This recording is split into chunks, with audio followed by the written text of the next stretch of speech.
دوستو، آج ہم ایک ایسے ملک کی سیر کرنے جا رہے ہیں جہاں مسلمانوں پر روزانہ کی بنیاد پر ظلم ڈھایا جاتا ہے اور یہ سلسلہ کئی دہائیوں سے جاری ہے۔ یہ کبھی ایک خوبصورت ترین ملک تھا، لیکن آج یہ راکھ کا ڈھیر بنتا جا رہا ہے۔ مسلم ممالک کیوں خاموش ہیں؟ بیت المقدس پر کس کا قبضہ ہے؟ لڑائیوں سے پہلے یہ ملک اور یہاں کے لوگ کیسے تھے؟ یہاں کے لوگوں کا رہن سہن اور کھانے پینے کے انداز کیا تھے؟ ایسی بہت سی دلچسپ معلومات آج کی اس ویڈیو میں ہم اب سے شیئر کریں گے، اس لیے ویڈیو کو آخر تک ضرور دیکھیں اور تمام نئے آنے والے دوستوں سے گزارش ہے کہ ہمارے چینل کو سبسکرائب کریں، ویڈیو کو زیادہ سے زیادہ شیئر کریں اور لائک کریں۔ چلیں ویڈیو کا آغاز کرتے ہیں۔ فلسطین، جسے باضابطہ طور پر راستن فلسطین کہا جاتا ہے، مغربی ایشیا کے جنوبی لیوانٹ میں واقع ایک تاریخی اور اہم خطہ ہے جسے اقوام متحدہ کے 193 ملکوں میں سے 145 ملکوں نے تسلیم کیا تھا۔ اس ملک کی سرحدیں اسرائیل، اردن اور مصر سے ملتی ہیں۔ فلسطین کا کل رقبہ 6020 مربع کلومیٹر ہے اور اس کل رقبے کے 3.5% حصے پر پانی موجود ہے، جو خوبصورت دریاؤں اور ندی نالوں کی صورت میں موجود ہے۔ اگر بات کریں یہاں کی کل آبادی کی تو فلسطین کی کل آبادی تقریباً 4,83,450 افراد پر مشتمل ہے۔ رقبے کے اعتبار سے فلسطین دنیا کے ممالک میں 163 نمبر پر آتا ہے۔ یہاں 1 کلومیٹر کے اندر 731 لوگ آباد ہیں۔ محترم دوستو، فلسطین ایک ہنستا کھیلتا ملک تھا جسے اسرائیل کی نظر لگ گئی۔ آج فلسطین کے 80% رقبے پر اسرائیل ناجائز طور پر قابض ہے۔ موجودہ وقت میں فلسطین کم اور اسرائیل زیادہ لگتا ہے۔ دوستو، فلسطین کا کیپٹل یروشلم ہے، جو کہ اسرائیل کا بھی ہے۔ یروشلم دراصل عبرانی زبان کا لفظ ہے۔ یہ شہر بحیر روم اور بحیر مردار کے درمیان یہودی پہاڑی سلسلوں میں موجود ہے۔ یہ دنیا کا قدیم ترین شہر ہے۔ اس شہر کو 3 بڑے ابراہیمی مذہب یعنی نمبر 1 یہودیت، نمبر 2 عیسائیت اور اسلام سب کے لیے مقدس سمجھا جاتا ہے۔ ریاست فلسطین اور ریاست اسرائیل دونوں ہی اس شہر کو دارالحکومت مانتے ہیں۔ زبردستی ناجائز ایسا طریقے سے اس پر قبضہ کرتا جا رہا ہے۔ یہ شہر کافی حد تک ٹوٹ پھوٹ کا شکار بھی ہے، مگر اسرائیل والی سائڈ مکمل سرکاری دفاتر کے زیر انتظام ہے۔ اس شہر میں مسلمانوں کا قبلہ اول یعنی بیت المقدس بھی موجود ہے، جس پر یہودی قبضہ کرنا چاہتے ہیں۔ مکہ شریف اور مدینہ شریف کے بعد بیت المقدس سب سے عظیم ہے۔ اس احاطے میں مسجد اقصی بھی موجود ہے، جو مسجد الحرام اور مسجد نبی کے بعد تیسرے نمبر پر بنائی جانے والی مسلمانوں کی مسجد ہے۔ اس شہر کا کل رقبہ 125.156 مربع کلومیٹر ہے اور 2022 کی آخری مردم شماری کے مطابق یہاں کی کل آبادی 9,81,711 افراد پر مشتمل ہے، یعنی ہر 1 کلومیٹر کے اندر تقریباً اتنی آبادی آتی ہے۔ محترم دوستو، فلسطین کا سب سے بڑا شہر غزہ ہے، جہاں فلسطین کی واحد بندرگاہ بھی واقع ہے۔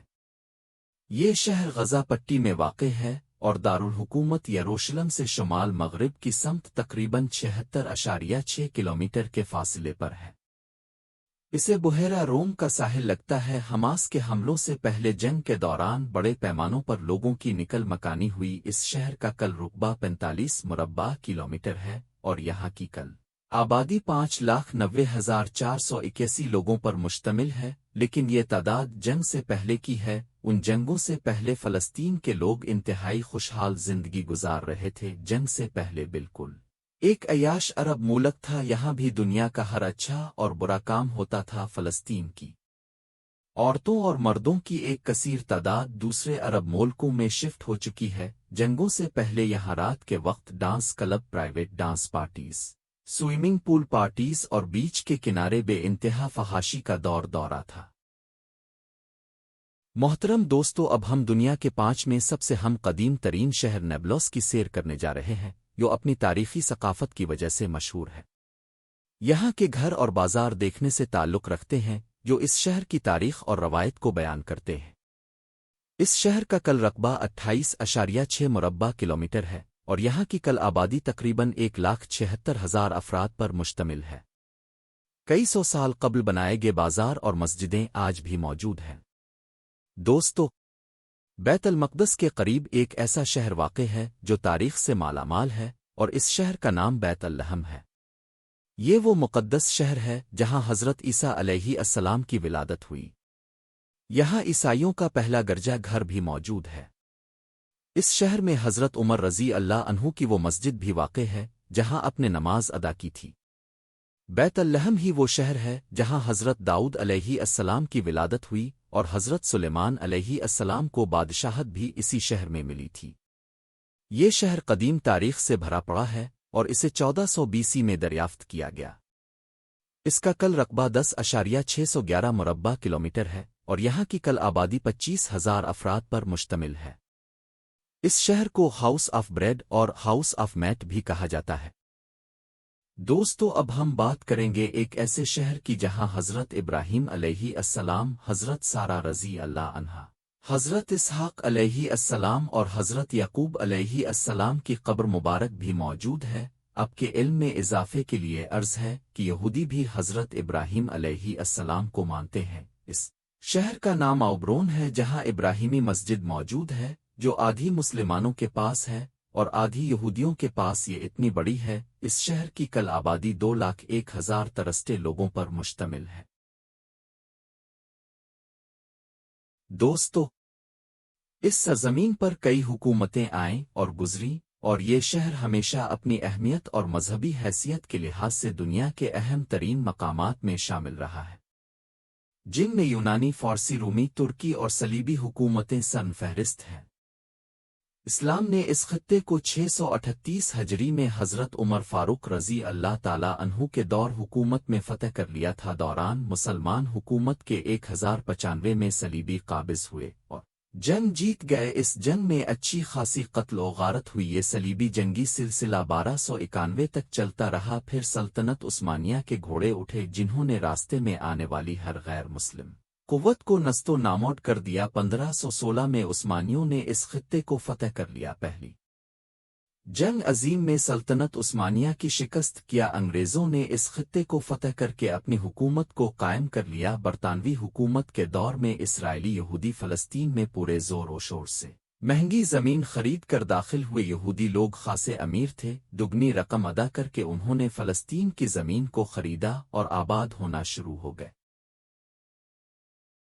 دوستو، دوسری جنگ عظیم کے دوران جب ہٹلر نے یہودیوں کو ختم کرنا شروع کیا تو بے شمار فلسطین کی طرف بھاگے۔ فلسطین کے لوگوں نے رحمدلی کرتے ہوئے ان کو پناہ دی، مگر یہ ان کے گھروں پر ہی وقت کے ساتھ ساتھ قابض ہوتے چلے گئے۔ آج بھی لڑائی کی اصل وجہ بیت المقدس ہے۔ عربوں اور یہودیوں کی لڑائیاں کافی عرصہ تک چلتی رہیں۔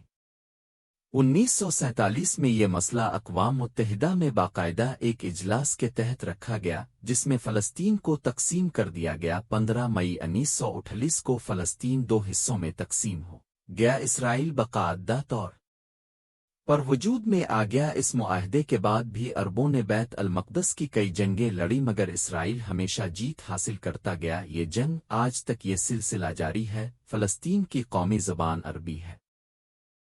فلسطین میں 3 کرنسیاں موجود ہیں۔ نمبر 1 ایجپشن پاؤنڈ، دوسرا نمبر اسرائیلی نیو شیکل، اور تیسرا نمبر اردنی دینار کا آتا ہے۔ اگر ہم غزہ کو دیکھیں تو یہ بالکل سمندر کے سامنے ایک لمبی پٹی کی مانند واقع ہے، جس کی بیک سائڈ پر ایک لمبی دیوار اور فرنٹ سائڈ پر سمندر ہے۔ یہ دیوار پورے غزہ کو کور کرتی ہے۔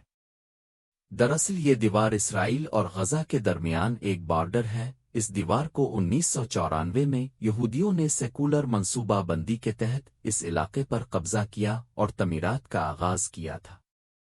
ٹھیک ہے، آج اگر کسی غزہ کے شہری کو بیت المقدس کی جانب جانا ہو تو ایک لمبے اور سنسان علاقے سے گزر کر جانا پڑتا ہے۔ غزہ کی دیوار کے دوسرے جانب اسرائیل ہے، جہاں ہر چیز کی وافر مقدار ہے، لیکن غزہ میں قلت پانی انتہا کی حد تک ہے، اور دوران جنگ کھانے پینے کی تمام اشیاء کی بھی شدید قلت ہو جاتی ہے۔ بہت سے مسلمان بچے اور لوگ بھوک کی شدت کی وجہ سے اس دنیا فانی کو چھوڑ کر چلے گئے، لیکن وہیں اسرائیل کی جانب ہر چیز کی وافر مقدار موجود ہے۔ موجودہ وقت میں پورے فلسطین میں قیامت کا منظر ہے۔ زیادہ تر گھر ٹوٹ پوٹ کا شکار ہو چکے ہیں۔ اسرائیلی فوجیوں کا قبضہ ہے، حتیٰ کہ غزہ کی سمندری ساحلی پٹی اور بندرگاہ پر بھی اسرائیلیوں کا قبضہ ہے۔ ہم اللہ رب العزت کے ساتھ ہمارے فلسطینی بہن بھائیوں کے اوپر اپنا رحم فرمائیں اور تمام مسلمان ممالک متحد ہو کر اپنے اس مسلمان ملک بھائی کی مدد کریں، آمین۔ دوستو، یہ تھی آج کی ہماری فلسطین کے اوپر ایک چھوٹی سی ڈاکومنٹری۔ آپ کو کیسی لگی اپنی رائے کا اظہار ضرور کیجیے گا۔ تو ملتے ہیں انشاءاللہ اگلی اور بہترین ویڈیو کے ساتھ۔